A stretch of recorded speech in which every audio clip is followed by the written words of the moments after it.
வணக்கம். திருக்குறள் எல்லோருக்கும் வாழ்க்கை வழிகாட்டி.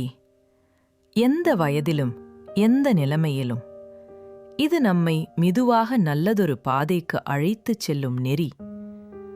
நாள் ஒன்றுக்கு 2 நிமிடம் மட்டும் கேளுங்கள். புரியாவிட்டாலும் பரவாயில்லை, நடைமுறைப்படுத்த முடியாவிட்டாலும் கவலையில்லை. கேளுங்கள், மெதுவாக உங்கள் மனதில் ஒரு மாற்றம் உருவாகும். கடினமான நேரங்களிலும் கூட அது உங்களை அமைதியாகத் தூக்கும். உங்கள் வருகைக்கு நன்றி.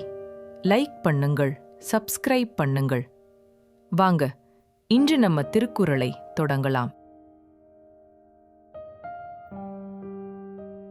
இன்றைய குறள் அதிகாரம் 17 அழுக்காராமை. குறள் எண் 167. வணக்கம். அழுக்காராமை அதிகாரத்தின் 7வது குறள் இது. செல்வம் நம்மிடம் நிலைக்க வேண்டுமானால் நாம் எப்படி இருக்க வேண்டும்? பொறாமை கொண்ட ஒருவனிடம் செல்வமகள் அல்லது திருமகள் தங்குவாளா? இதற்கொரு வியப்பான பதிலை வள்ளுவர் இக்குறளில் கூறுகிறார். பொறாமை கொண்டவனை பார்த்தால் லக்ஷ்மி தேவி என்ன செய்வாள் தெரியுமா? அவ்வித்தழுக்காருடையானைச் செய்யவள் தவ்வையை காட்டிவிடும். பிறர் வளர்ச்சியைக் கண்டு பொறாமைப்படும் குணம் கொண்டவனை செல்வத்திற்கு உரியவளான திருமகள் வெறுத்து ஒதுக்குவாள்.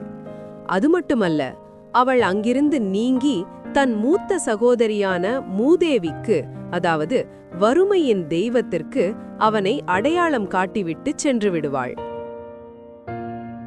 நாம் மற்றவர்கள் வளர்வதை பார்த்து பொறாமைப்பட்டால் நம்மிடம் இருக்கும் செல்வமும் நம்மை விட்டு போய்விடும். அவருக்கு கிடைத்துவிட்டதே என்று வருந்துவதை விட எனக்கும் கிடைக்கும் என்று உழைப்பதே சிறப்பு. பொறாமைப்படுபவன் தன் கையில் இருக்கும் பொன்னையும் இழந்து வறுமையின் பிடியில் சிக்கிக் கொள்வான் என்பதே இதன் உண்மை.